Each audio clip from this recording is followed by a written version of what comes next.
Hello दोस्तों, स्वागत है आप सभी का अपना चैनल अंकिता दीदी टीचिंग। तो आज हम पढ़ने वाले हैं क्वेश्चन टैग। ठीक है, तो यदि आपको क्वेश्चन टैग का क्यों भी नहीं आता होगा तब भी आज आपको क्वेश्चन टैग पूरा समझ में आने वाला है। ठीक है, तो देखते हैं क्वेश्चन टैग का पहला नियम। ठीक है, तो ये हमारा क्वेश्चन टैग से रिलेटेड पहला वीडियो। ठीक है, जिसमें हम पूरा क्वेश्चन टैग से रिलेटेड रूल्स के बारे में पढ़ेंगे। ठीक है, फिर हम लोग नेक्स्ट पार्ट में इससे रिलेटेड क्वेश्चन का प्रैक्टिस करेंगे। ठीक है, तो यदि आज आप पहली बार हमारे चैनल में आए होंगे तो हमारे चैनल को सब्सक्राइब कीजिएगा और वीडियो को लाइक कीजिएगा। ठीक है, तो हमारा जो क्वेश्चन टैग का पहला नियम है वो क्या बोलता है? अफर्मेटिव सेंटेंस इंट्रोनेगेटिव सेंटेंस में बदलता है। ठीक है, अफर्मेटिव सेंटेंस किस में बदलता है जी? इंट्रोनेगेटिव में। ठीक है, ये थोड़ा लिखने में मिस्टेक हो गया है। ठीक है, तो इसको आप समझ जाइएगा कि ये क्या है, इंट्रोनेगेटिव सेंटेंस। ठीक है, तो अफर्मेटिव सेंटेंस किस में बदलता है? इंट्रोनेगेटिव सेंटेंस में बदलता है। फिर इसका दूसरा नियम क्या है? नेगेटिव सेंटेंस इंट्रोगेटिव सेंटेंस में बदलता है। ठीक है, नेगेटिव सेंटेंस किस में बदलता है जी? इंट्रोगेटिव सेंटेंस में बदलता है। ठीक है, तो अब आपको ये तो समझ में आ गया होगा कि अफर्मेटिव सेंटेंस इंट्रोनेगेटिव सेंटेंस में बदलता है और नेगेटिव सेंटेंस इंट्रोगेटिव सेंटेंस में बदलता है। ठीक है, तो यदि आपको पता होगा affirmative sentence, negative sentence, interrogative sentence, interronegative sentence, तो अब तो अच्छी बात है। लेकिन जिसको पता ही नहीं होगा कि अफर्मेटिव सेंटेंस क्या है, नेगेटिव सेंटेंस क्या है और इंट्रोगेटिव सेंटेंस क्या है कि इंट्रोनेगेटिव सेंटेंस क्या है, ठीक है, तो उसके लिए भी चिंता मत कीजिए आप। ठीक है, हम पहले अफर्मेटिव सेंटेंस क्या है उसको पढ़ते हैं, नेगेटिव क्या है, इंट्रोगेटिव क्या है और इंट्रोनेगेटिव क्या है इसको पढ़ लेते हैं। ठीक है, फिर उसके बाद हम इसके आगे नियम की ओर चलेंगे, है ना। तो इसका पहला देखते हैं अफर्मेटिव सेंटेंस कि अफर्मेटिव सेंटेंस होता क्या है।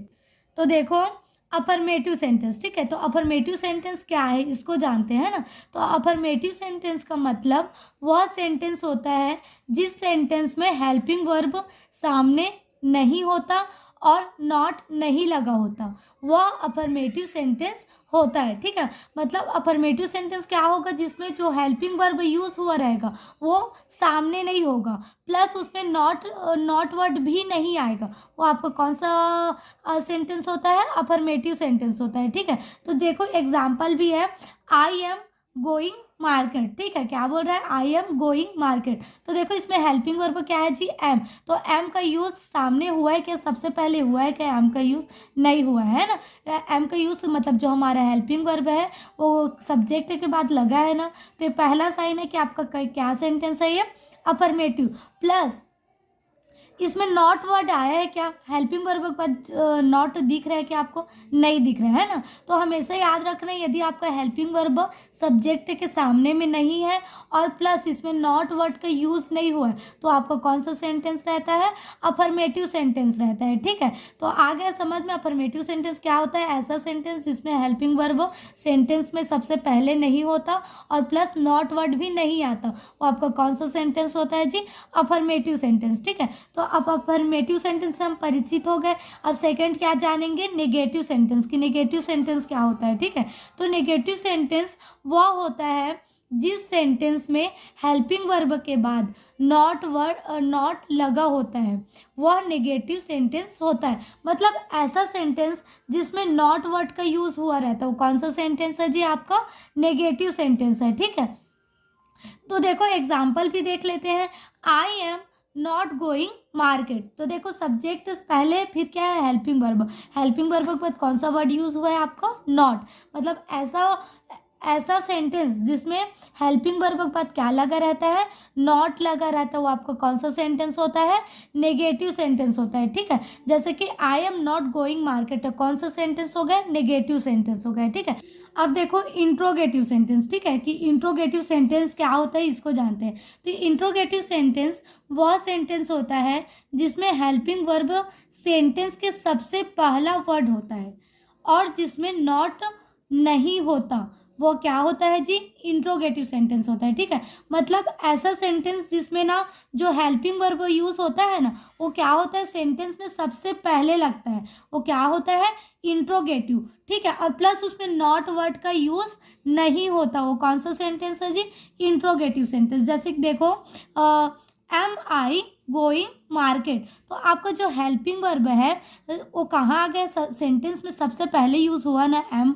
तो ऐसा सेंटेंस जिसमें हेल्पिंग वर्ब सबसे पहले आता है वो कौन सा सेंटेंस होता है, इंट्रोगेटिव होता है, ठीक है। और प्लस उसमें नॉट वर्ड नहीं आना चाहिए, तभी तो क्या होगा आपका इंट्रोगेटिव सेंटेंस। तो इसमें नॉट वर्ड दिख रहा है कि आपको नहीं दिख रहा है, तो आपका कौन सा सेंटेंस है, इंट्रोगेटिव सेंटेंस, जिसमें हेल्पिंग वर्ब सामने हो प्लस नॉट वर्ड का यूज ना हो, वो आपका कौन सा सेंटेंस हो जाता है, इंट्रोगेटिव सेंटेंस हो जाता है, ठीक है। अब देखो इंट्रोनेगेटिव सेंटेंस के बारे में पढ़ेंगे कि इंट्रोनेगेटिव सेंटेंस होता क्या है, ठीक है। देखो वीडियो लंबा हो सकता है लेकिन आपको वो जो जानकारी वो पूरा डिटेल में मिलेगा, ठीक है। तो वीडियो को स्किप मत कीजिएगा और ध्यान पूर्वक पढ़िएगा, ठीक है। तो देखो क्या बोल रहा है, इंट्रोनेगेटिव सेंटेंस है ना। तो इंट्रोनेगेटिव सेंटेंस वह सेंटेंस होता है जिस सेंटेंस में हेल्पिंग वर्ब सेंटेंस के सामने में लगता है और सब्जेक्ट के बाद नॉट आता है, तो वह इंट्रोनेगेटिव सेंटेंस कहलाता है। देखो क्या बोल रहे जी, ऐसा सेंटेंस जिसमें हेल्पिंग वर्ब क्या होता है, सामने में आता है। सेंटेंस का सबसे पहला वर्ड क्या होता है आपका, हेल्पिंग वर्ब होता है, प्लस उसमें कौन सा वर्ड यूज होता है, नॉट वर्ड यूज होता है, तब जाके आपका क्या होता है, इंट्रोनेगेटिव सेंटेंस। अब इंट्रोगेटिव में क्या पढ़े थे हम लोग, जिसमें हेल्पिंग वर्ब सामने आएगा लेकिन नॉट वर्ड यूज नहीं होगा, वो आपका क्या होगा, इंट्रोगेटिव सेंटेंस होगा, ठीक है। और इंट्रोनेगेटिव में हेल्पिंग वर्ब सामने आएगा प्लस सब्जेक्ट के बाद नॉट वर्ड यूज होगा, तब आपका क्या होगा, वो इंट्रोनेगेटिव सेंटेंस होगा, ठीक है। तो हमारे जो चारों सेंटेंस है वो क्या हो गए, क्लियर हो गया, ठीक है। अफर्मेटिव, नेगेटिव, इंट्रोगेटिव और इंट्रोनेगेटिव। और इसका एग्जाम्पल भी है ना, मैं भूल गई थी एग्जाम्पल को बताना।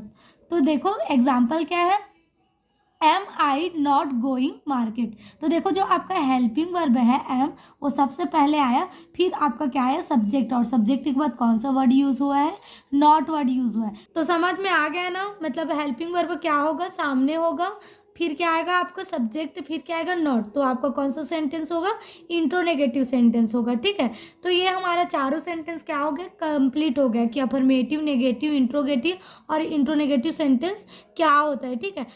अब आगे देखो क्या बोल रहे हैं, क्वेश्चन टैग में इंट्रोगेटिव सेंटेंस का सूत्र। तो देखो हमने पहले पढ़ा ना कि अफर्मेटिव किस में बदलेगा, इंट्रोनेगेटिव में बदलेगा, और जो नेगेटिव रहेगा वो किस में बदलेगा, इंट्रोगेटिव में बदलेगा, ठीक है। तो जो हमारा इंट्रोगेटिव सेंटेंस है उसका हमारा जो क्वेश्चन टैग है उसमें कैसा सूत्र होता है इंट्रोगेटिव के लिए, उसको देखते हैं, ठीक है। तो इंट्रोगेटिव में सबसे पहले आपको क्या लगाना पड़ेगा, हेल्पिंग वर्ब लगाना पड़ेगा, फिर क्या लगाना पड़ेगा, सब्जेक्ट, फिर क्या आएगा आपका क्वेश्चन टैग आ जाएगा, ठीक है। ये क्या है, इंट्रोगेटिव सेंटेंस का सूत्र है, ठीक है। अब देखो इंट्रोनेगेटिव सेंटेंस का सूत्र, ठीक है। अब देखते हैं इंट्रोनेगेटिव सेंटेंस का सूत्र क्या होता है। तो इसमें भी हेल्पिंग वर्ब क्या आएगा, सामने आएगा, फिर ये क्या है, इंट्रोनेगेटिव। तो नेगेटिव के लिए हमको एक्स्ट्रा क्या लगाना पड़ता है जी, नॉट लगाना पड़ता है, ठीक है। तो हेल्पिंग वर्ब के बाद आपका क्या आएगा, नॉट आएगा, फिर आपका क्या आएगा, सब्जेक्ट आएगा, फिर क्या आएगा आपका क्वेश्चन टैग, ठीक है। तो हमेशा याद रखना क्वेश्चन टैग में हमारा जो इंट्रोनेगेटिव सेंटेंस का सूत्र क्या होगा, helping verb plus not plus subject plus question tag, ठीक है। इतना आ गया समझ में। देखो अगला नियम क्या है, हेल्पिंग वर्ब और नॉट को लिखने का तरीका, ठीक है। क्या बोल रहे हैं जी, हेल्पिंग वर्ब और नॉट को लिखने का तरीका। तो हेल्पिंग वर्ब और नॉट को हम किस प्रकार लिखेंगे, ठीक है। तो जैसे कि हमारा हेल्पिंग वर्ब हो गया डू नॉट, हमको पहले डू यूज किए हेल्पिंग वर्ब, फिर क्या लिखना है, नॉट। तो नॉट, तो हमको डू नॉट ऐसे पूरा नहीं लिखना है क्वेश्चन टैग में, बल्कि क्या लिखना है, इसको शॉर्ट फॉर्म में बनाना है, ठीक है। तो डू को पहले लिखना है डू, फिर नॉट को क्या करना है, छोटा रूप में करना है, मतलब नॉट का एन आएगा और ओ के जगह में क्या आ जाएगा, कॉमा आ जाएगा, फिर आपका टी। तो डू नॉट किस में बदल जाएगा जी, डोंट में बदल जाएगा, ठीक है। जैसे कि हो गया, और देखो हैव नॉट, तो हैव को पूरा लिखे हैव, फिर नॉट का एन आ गया, ओ के जगह में क्या लगा देना, ऊपर में कॉमा, फिर क्या आ जाएगा टी।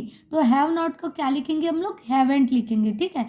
फिर क्या है, शुड नॉट, तो शुड नॉट का क्या हो जाएगा, स्टूडेंट हो जाएगा। शुड को पूरा लिखे शुड, फिर नॉट का एन, ओ के जगह में ऊपर में कॉमा, फिर क्या आ जाएगा टी। तो शुड नॉट क्या किस में बदल जाएगा, स्टूडेंट में बदल जाएगा, ठीक। तो देखो आपका जितना भी इनके अलावा जो हमारा हेल्पिंग वर्ब है इसी नियम से बनेगा, ठीक है। लेकिन हमारे कुछ कुछ क्या है, अपवाद है, ठीक है, जो इस नियम के द्वारा नहीं बनेगा। जैसे कि विल नॉट हो गया, तो विल नॉट को आपको याद रखना पड़ेगा। विल नॉट का क्वेश्चन टैग में क्या हो जाता है, वॉन्ट हो जाता है। क्या हो जाता है जी, वॉन्ट हो जाता है। इसको याद रखना, विल नॉट किस में बदल जाएगा, वॉन्ट में बदल जाएगा, ठीक है। और कैन नॉट को क्या लिखेंगे हम लोग, कांट लिखेंगे। क्या लिखेंगे जी, कांट लिखेंगे, है ना। और एम नॉट को एमेंट नहीं लिखेंगे, बल्कि क्या लिखेंगे, आरेंट लिखेंगे। क्या लिखेंगे जी, आरेंट, ठीक है। तो ये हमारा जो हेल्पिंग वर्ब और नॉट है उसको लिखने का तरीका, ठीक है। अब देखो अगला नियम क्या है, नाम के लिए सब्जेक्ट है, ठीक है। तो देखो आपका अगर सेंटेंस में अगर कोई लड़का का नाम दिया, ठीक है, क्या दिया जी, लड़का का नाम, तो उस नाम का यूज नहीं करना है, बल्कि अगर लड़का नाम है तो वहाँ कौन सा सब्जेक्ट का यूज होगा, ही का यूज होगा, ठीक है। अगर कोई लड़की नाम दिया गया है, क्या नाम दिया गया है, लड़की नाम, तो उसके जगह में आपको क्या यूज करना पड़ेगा, सी का यूज करना पड़ेगा, ठीक है। फिर आप गया, आपका कोई निर्जीव वस्तु का नाम दिया है, तो निर्जीव वस्तु का नाम ही यूज नहीं होगा, बल्कि उसके जगह में आपको कौन सा सब्जेक्ट का यूज करना पड़ेगा, इट का यूज करना पड़ेगा, ठीक है। तो ये हो गया आपके नाम के लिए सब्जेक्ट है ना। तो अब हम लोग ना, ये तो हो गए क्वेश्चन टैग का पूरा डिटेल में नियम, ठीक है। जितना आपके एग्जाम में पूछा जाएगा उससे रिलेटेड ये नियम पर्याप्त है, ठीक है। यदि आपको टॉपिक समझ में आया होगा और वीडियो पसंद में आया होगा तो वीडियो को लाइक कीजिएगा और चैनल को सब्सक्राइब कीजिएगा, ठीक है। और अपने दोस्तों में भी शेयर करना मत भूलिएगा, ठीक है। Thank you.